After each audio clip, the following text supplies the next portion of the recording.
Hello, I'm Charles Moffat, and it's time for another unboxing video, or in this case, unbagging, because it's a bag. But I recently, a week ago, went to Rereading, which is a used bookstore located in Toronto, which has a good selection of fantasy books. So I decided to go there to see what I could find. And of course, I'm out here waiting for my hot dogs to cool down because they are way too hot and fresh and all that. Let's just move my drink out of the way. And this is the book I'm currently reading, and I'm almost done it. I gotta finish reading that one, and then I also have some other books that I'm reading at the same time. So it's never a case of I'm reading one book at a time. It's more like I'm reading 5. But yeah. Okay, so what did I manage to get here at Rereading? Well, let's see. I got Swordspoint, which is a novel by Ellen Kushner. And I have seen this book before various times and, said, hey, I should read that one. It does look interest me. I do like stuff with lots of sword fights in it, so we'll see what it is. Now, it does say that it's a bit of a romance, so I'm curious to see how it goes. Now, another one I decided to get was Darkwalker on Moonshae, which is the first book of the One Forgotten Realms series by Douglas Niles. And I would like to read this one. I read the sequel, the second one and the third one that came after this back in the 1990s, but I never actually read the first one, so I figured I should actually read the first one. And you may recall I recently read a different book I was recently talking about a different book by Douglas Niles. I did a review of it. So there's another thing that I decided to get. What's next? Raven, A Time of Ghosts. Now, the Raven stories, this is a series that came out, I think, in the 80s and 90s. Was very much a sword and sorcery type stuff. Judging by the cover. And that was really what they did back then in order to get lots of sales. They would make covers like this in order to get lots of sales. Doesn't mean that there's anything actually happening in the book. It's not like a risque romance novel.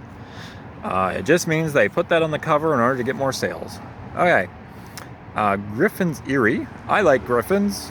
So this one basically stuck out for me in terms of the title.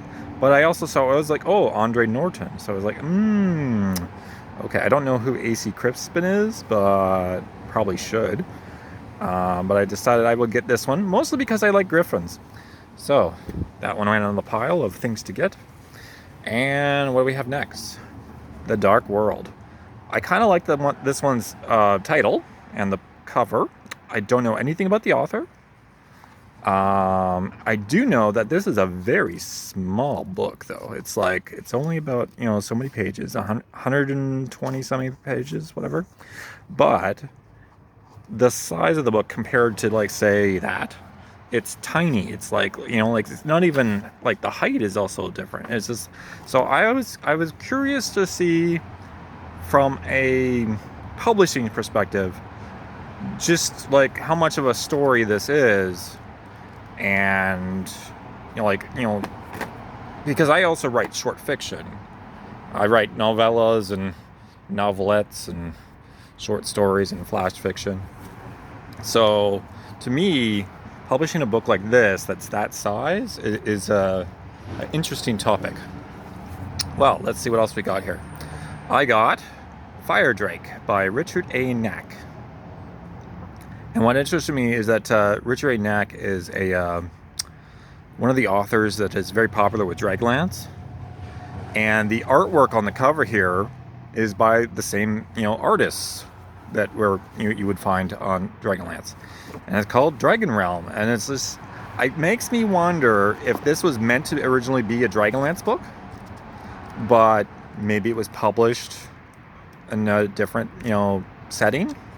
As far as that goes, so I do wonder what's going on here. And just that, and I've never read of any of Richard A. Knack's work outside of Dragonlance. I've only ever read his work within Dragonlance, and that was not the only one there. There was also this one, same deal, Dragon Realm. Ice Dragon. So this one was Firedrake, and this one's Ice Dragon. And I said, okay. And then there's also Wolfhelm. And again, the same thing with like it's obviously the covers are made by one of the same artists who does all the Dragonlance, a lot of the Dragonlance covers. So I'm looking at that going like, this is interesting. I've never read these before, so I want to check these out. And last but not least, Bard.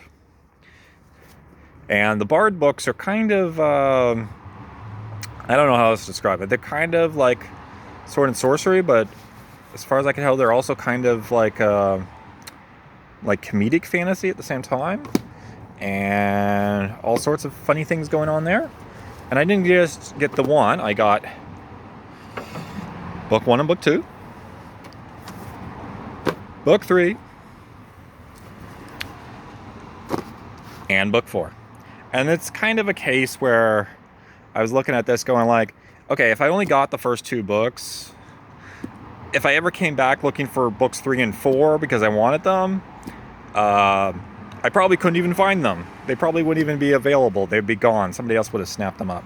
So I said, okay, I will buy all 4 books, sight unseen, practically. Like, I've never read any of Keith Taylor's work before, but it is a case I have heard about this series multiple times from various sources. And I said, hey, you know what? I want to read these. So these are going on to my TB read pile at some point.